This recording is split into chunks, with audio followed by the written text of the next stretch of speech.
What if one of Hollywood's most charming leading men, a man adored by millions who appeared in over 100 films, was hiding a truth so devastating it could have shattered his entire image? What if the real story behind Glenn Ford's Hollywood legacy isn't in the films he starred in, but in the tragedy he carried with him until the end? Let me ask you, would you still admire him the same way after hearing the truth? Comment 1 for yes, O for no, and let's dive deep into this haunting tale. In this video, we'll peel back the glitter of Glenn Ford's Hollywood years and uncover the secrets that haunted him, from a deeply strained relationship with his only son to personal demons that destroyed his final years. Stay with us until the end, because what we found in his final letters and private journals will change everything you thought you knew about this legendary star. If you're a true classic Hollywood fan, hit that subscribe button now so you never miss a hidden story like this again. Glenn Ford's Hollywood legacy.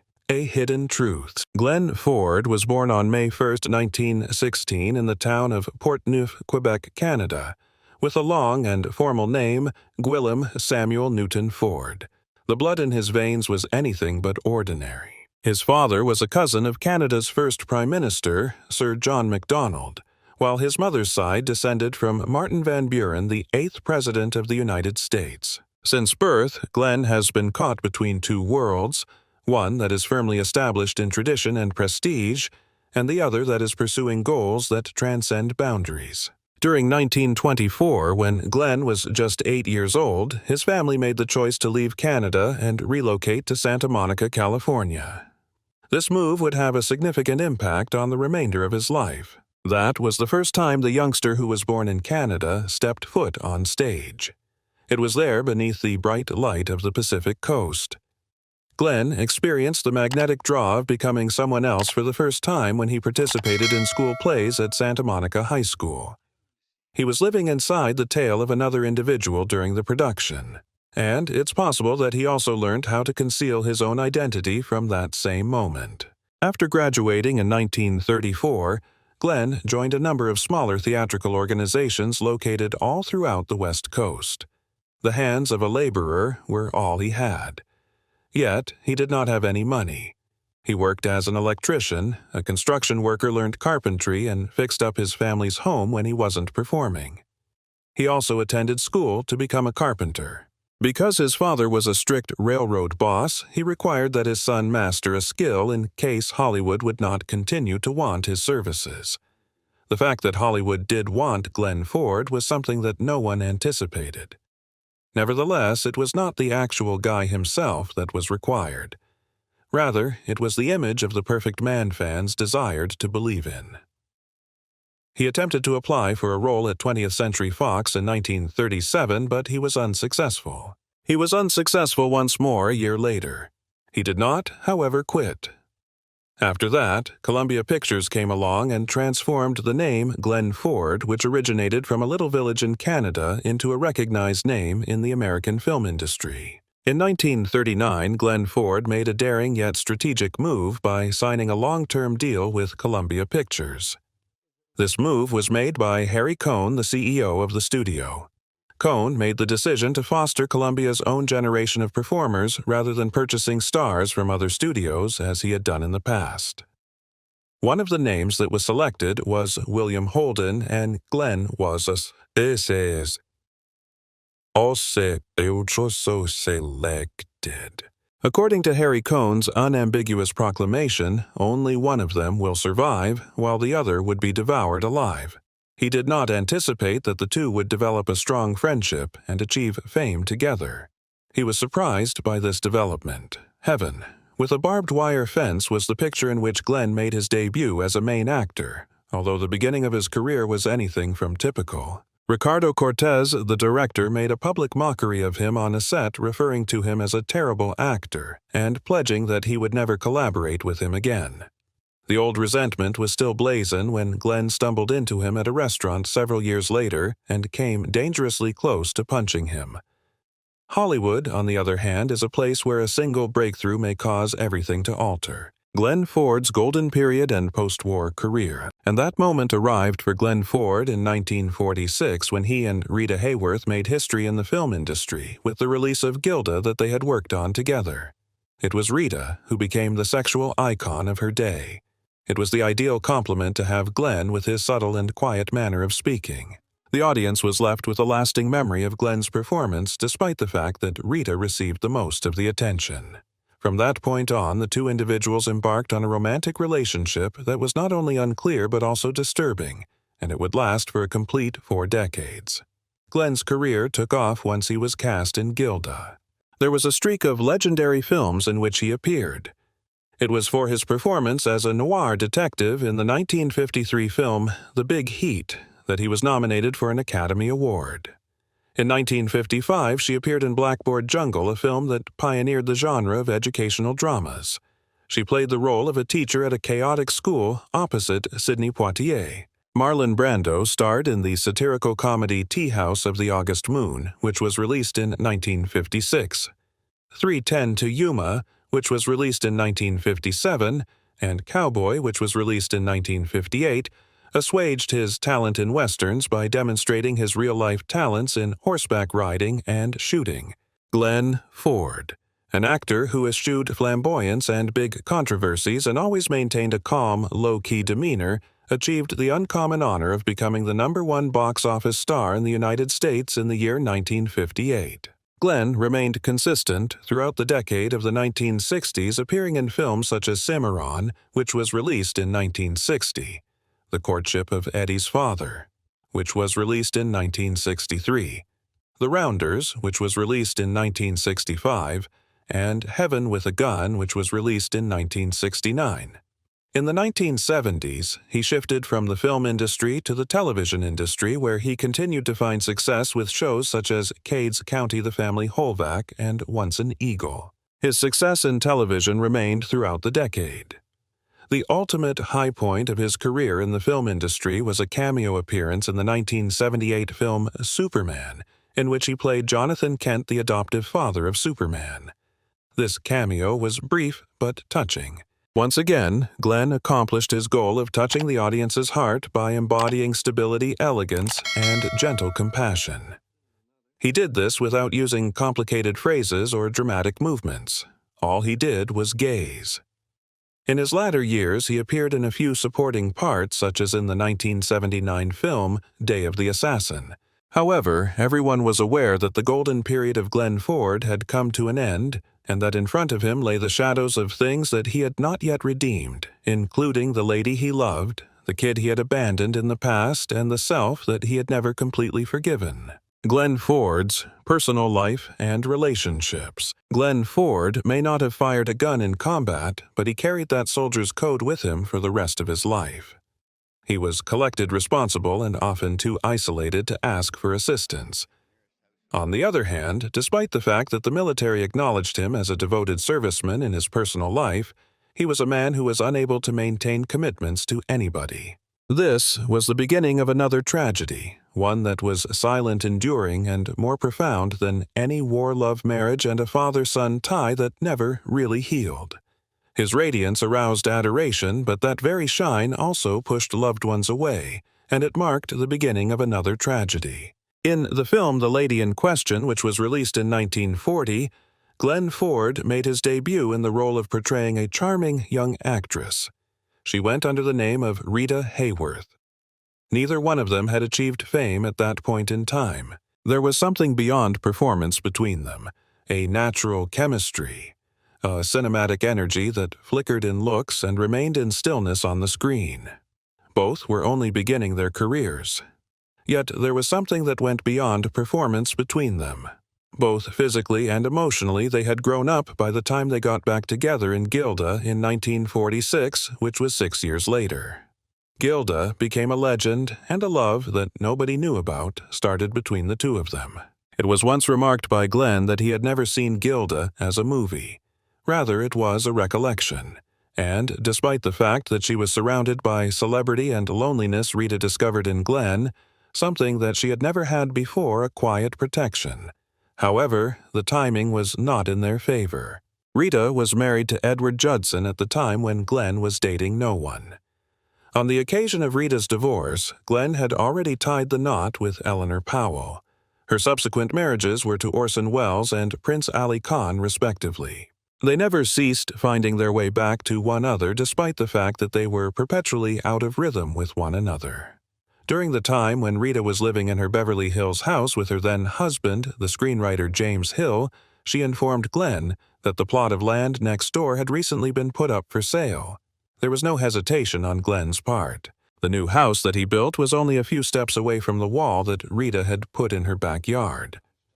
Afterwards, Rita filed for divorce just one day after Glenn moved in from his previous residence. Despite the fact that nobody spoke, everything was easily understood. The rear fence was equipped with a little gate that Glenn erected so that Rita could pass through it at any moment without the press being aware of it. Amidst the bustling city of Hollywood, they shared a breakfast together, basked in the sun by Glenn's pool, and lived their lives as if they were nameless lovers. In the year 1972, Rita made a joke to the press by saying that Glenn is the finest neighbor a woman could ever want to have. That grin, however, concealed a more profound reality. They were never fully each other's despite the fact that they were everything to one another. Even though he was involved in a multitude of other affairs throughout the course of the subsequent decades, Glenn Ford never forgot Rita. His statement was that each and every film in which she starred was one of his favorites, and that I had always and really loved her. Rita's memory began to deteriorate by the year 1981. Her doctors determined that she was suffering from early-onset Alzheimer's disease, which gradually caused her to forget everything, even herself. She was a symbol of Hollywood beauty and vivacity. Glenn did not leave the position. He continued to provide her with unobtrusive assistance and care during her dying phases. Glenn was considered to be one of the pallbearers at the time of Rita's passing in 1987, when she was 68 years old. He walked gently behind her casket. He did not speak, and he did not cry, but everyone knew. One could hear the sound of an ocean shattering within him. Over the course of over 40 years, no one ever learned the specifics of what transpired between them. Even though they never got married and never shared a house together, they were never totally away from one another. Glenn once stated in a documentary on Rita Hayworth's life that he would always carry a piece of her with him throughout his life. The audience, on the other hand, may have found it to be the most heartbreaking and beautiful love tale that Hollywood has ever concealed in the shadows. If Rita Hayworth was the woman that Glenn Ford never married but loved with all of his heart, then Eleanor Powell was the woman that he married but never fully loved in the manner that he should have. Glenn Ford's struggles with Eleanor Powell. Glenn, who was serving in the military at the time, met Eleanor, the reigning queen of tap dancing in Hollywood, at a war bond fundraising party in 1943. Eleanor was a woman who had formerly outshone even her co-stars in MGM's great musicals. Glenn was spellbound by her tenacity, grace, and the selflessness of her heart. The couple tied the knot a little over a year later. He continued to reside with his mother while she continued to reside with hers. Following the wedding, they relocated to a house in Beverly Hills that included 22 rooms. This estate served as a representation of Glenn's ascent from the working class and was also the location where Eleanor concluded her creative career. She gave up the stage, the audience, and the acclaim when she was 33 years old, when she was at the pinnacle of her renown, in order to become Glenn Ford's wife and the mother of their only child, Peter, who was born in 1945. For Glenn, however, who was just about to reach the golden years of his profession at the time, her love was not sufficient to keep him grounded. During the time when Eleanor was devoting her entire being to their family, Glenn was involved in a series of extramarital affairs ranging from brief romances with co-stars on set to others. According to Peter Ford, his father taped over 140 private chats with a variety of Hollywood starlets including Judy Garland, Marilyn Monroe, Joan Crawford, and Geraldine Brooks. The precise number of conversations is unknown, but Peter Ford claims those conversations were recorded. In spite of the fact that there were no physical altercations or public breakdowns, the thing that wounded Eleanor the most was the prolonged and unexplained coldness. Within the confines of that magnificent three-story home, they lived in secluded and silent worlds. Above ground, Eleanor resided. It was on the bottom floor that Glenn remained. In spite of the fact that they were living under the same roof, their son Peter and his grandmother Hannah were the only members of the family who had any contact with the other household members. In the future, Peter would recollect that his father did not hold him and did not communicate with his mother. He only showed up when it was necessary, and then he disappeared. In the year 1959, just as Peter was becoming 14 years old, Eleanor quietly filed for divorce after a marriage that had lasted for 16 years, but was not a marriage at all. There was no pushback from Glenn as he signed the paperwork. Not only did Eleanor take her kid with her, but she never took the heart of the man for whom she had previously sacrificed all for himself. The subsequent 23 years passed without Eleanor ever remarrying or falling in love with another person. The rest of her life seemed to be spent atoning for a love that had arrived at the wrong moment with the wrong guy. She silently committed herself to charitable work, raising her son, and engaged in religious activities. She felt as if she was spending her entire doing this. After she passed away in 1982 due to cancer, her ashes were deposited in a simple brass urn that was located in Hollywood Forever Cemetery. Not a huge service and little presence in the media. Peter was the only one present. He was the youngster she had previously referred to as the sole reason to continue. Glenn did not show up to the funeral service. It's possible that he was too busy or that he just lacked the ability to confront it. The sole kid to bear Glenn Ford's name, was born to one of the hundreds of women that were in his life at the time. On the other hand, that boy Peter Newton Ford was raised in a home where his father was nothing more than a shadow. The custody of her children was awarded to Eleanor Powell in 1959 after she had filed for divorce. There was no criticism from Glenn. He also failed to maintain communication.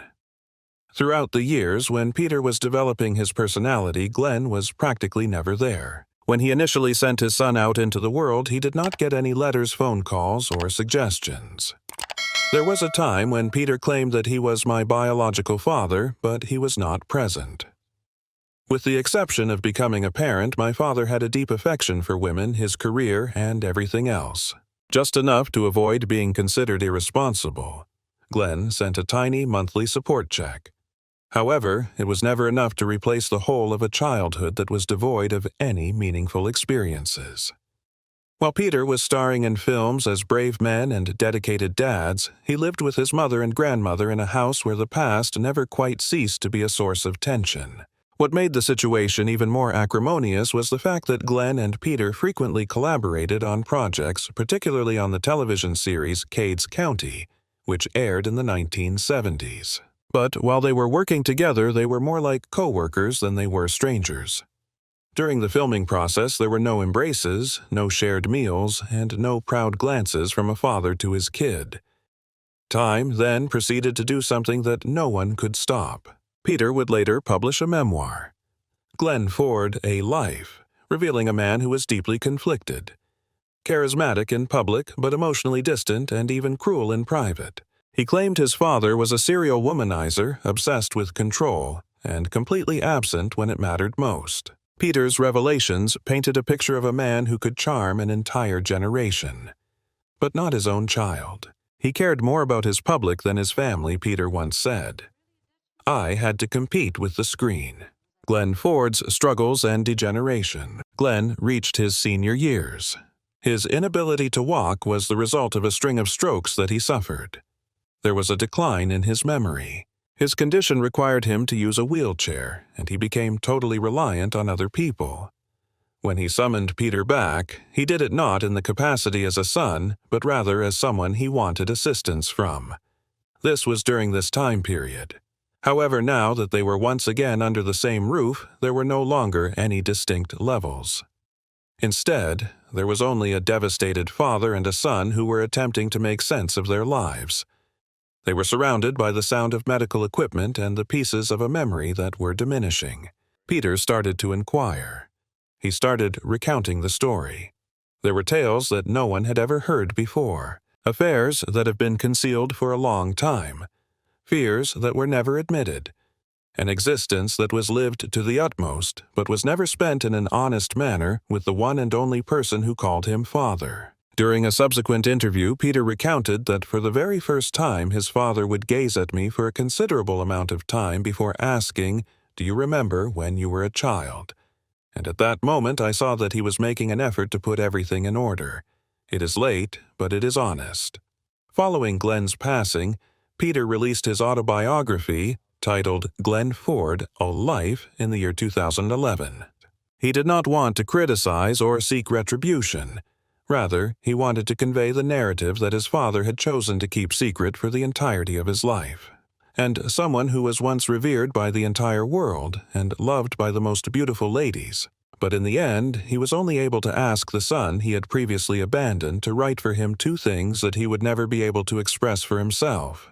It is comprehended. When Glenn Ford was at the pinnacle of his career, he was a guy that Hollywood held in the highest regard. In his later years, however, he was not the same Glenn Ford that the general public had previously known. No longer will there be a steady glance, an erect stance, a strong recollection, or a warm smile that is rooted in reality. Glenn began to experience a string of strokes once he became 70 years old, each one being more serious than the one that came before it. His neurological system began to degenerate, his memory began to get hazy, and his body stopped obeying him because of his actions. After being a man who walked with self-assurance around film sets, he was now confined to a wheelchair and was entirely reliant on the assistance of others. During this time period, Glenn did not reside with his son, but rather with Pauline Kernan, a considerably younger private nurse who was engaged for full-time care. However, the situation quickly seemed suspect. As far as Peter Ford is concerned, his father had entire faith in Pauline. The majority of Glenn's estate was designated for her in the most recent version of his will, which excluded almost all of his other family members. Peter reached his breaking point when he learned that Pauline had put a do not resuscitate DNR order outside of Glenn's hospital room.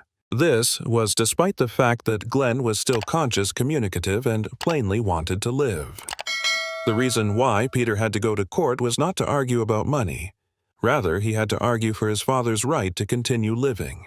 Following the conclusion of the hearing, the DNR order was withdrawn along with the care requirements, and Pauline was removed from her role as Glenn's medical proxy. It was not merely a legal struggle. Rather, it was the ultimate encounter between a son and the overhanging shadow of a father who had been emotionally aloof throughout his whole existence. Following the tragedy, Glenn made a personal request to Peter and his family, asking them to relocate to live with him. When that moment arrived, he was no longer a cinematic icon. He was no longer a wonderful lover, and he was no longer a father who neglected his children. He was nothing more than an elderly guy, weak and withered, desperately clutching to the one hug that had finally opened up to him. He was a feeble and diminished old man. In silence, Glenn continued to live for a few more years. He ceased his acting career as well as his participation in interviews and his writing. There was now only the sound of wheels on tile, the quiet hum of a breathing machine, and sighs that faded away like mist at the end of a day in the Beverly Hills mansion, which had once been a haven of love for Rita and had once resounded with Peter's youthful joy. It is 4 o'clock. A father and a son torn apart. Glenn Ford died peacefully on August 30th, 2006, according to the records. He was 90. Not only was there no extravagant burial, but there was also no farewell from Hollywood. The ashes of his beloved dog, Bismar, the devoted four-legged companion who had always slept by his bedside, were nevertheless interred with him at Woodland Cemetery in Santa Monica.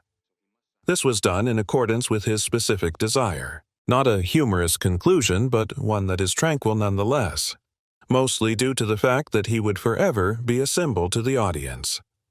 On the other hand, he may have seen his entire life to be a lengthy journey where he was looking for one thing: the ability to forgive.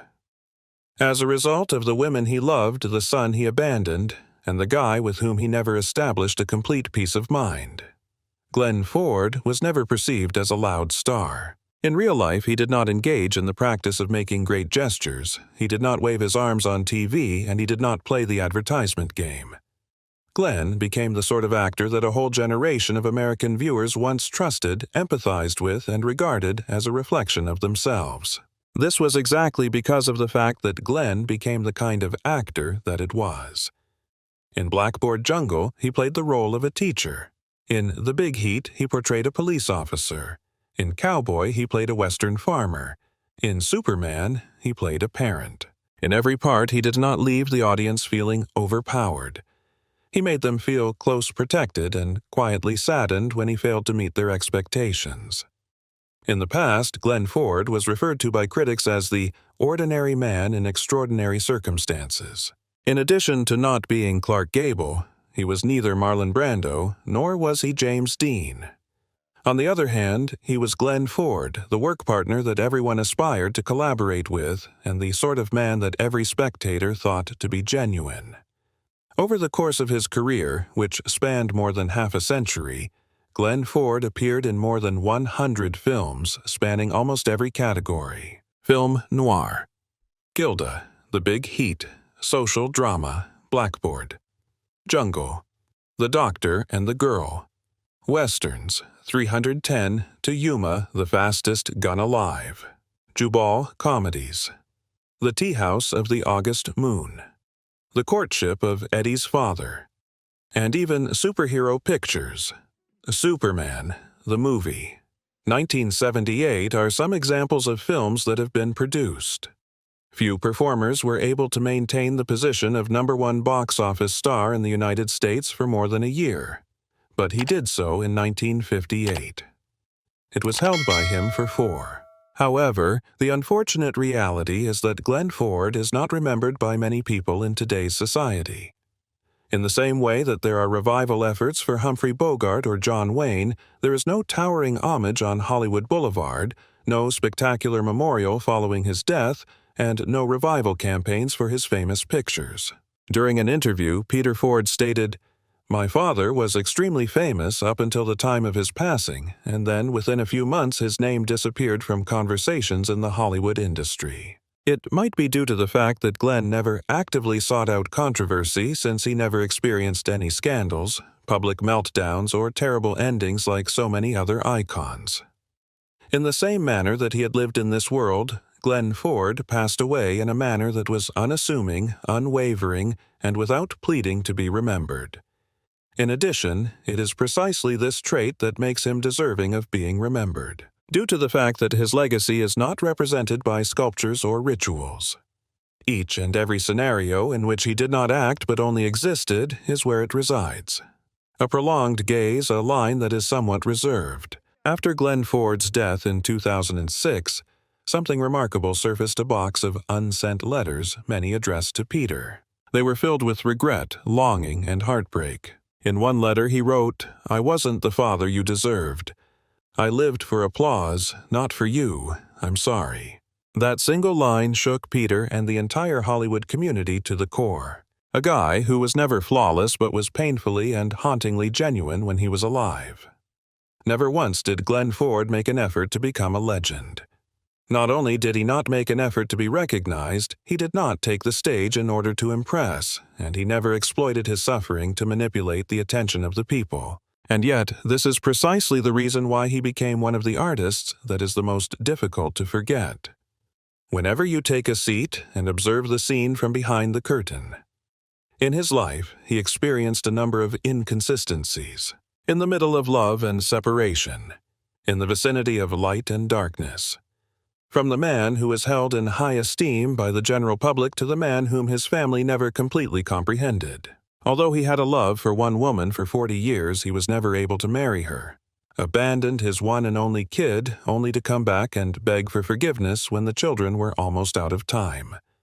Reached the highest point of renown, and then dissipated into obscurity without any celebration or ceremony. It's possible that Hollywood has forgotten his name. Perhaps the movies that brought him fame are currently being stored away. But if you've ever watched Gilda, if you've ever been affected by his stare in the immense heat, if you've ever felt his presence in Blackboard Jungle, or if you've ever been soothed watching him as Superman's father, then you've already touched a bit of Glenn Ford's legacy. A legacy that is not composed of titles or trophies, but rather the simple understanding that a guy like that once lived in the world. quiet, tenacious, and replete with wounds that cannot be seen. If you are of the opinion that legends like Glenn Ford, who remained true to themselves to the very end, are deserving of being remembered, understood, and appreciated, then you should tell this tale. What's your favorite Glenn Ford performance? And do you think he was a tragic figure or just a flawed man doing his best? Let me know in the comments. And if you love deep Hollywood stories like this, don't forget to like, subscribe, and click the bell so you never miss what we uncover next. Coming up, no one paid attention to this, I Love Lucy. Off scene. You won't believe what was found in his car hours before the crash. See you in the next video.